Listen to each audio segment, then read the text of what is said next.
പഠിച്ചവന്റെ കാരുണ്യം ഇട്ടുന്നരെ കണ്ടോൾ അന്നേരം പോരാടി പോരാടി തേണ്ട പൊന്നാരം ചേട്ടുകൾ പള്ളികൾക്ക് കയണ്ട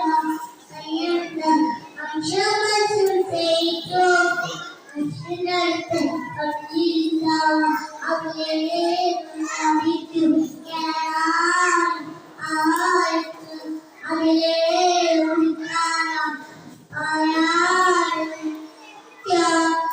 അമ്പലത്തുണ്ണി മത്തിയുള്ള അമ്പലവാതിൽ ഓതിയുള്ള ഇന്നേറ്റു വളരെ നിൽക്കുന്നു അമ്മ ഇന്നേറ്റു ചേച്ചുള്ള പോകുന്നു അമ്മ.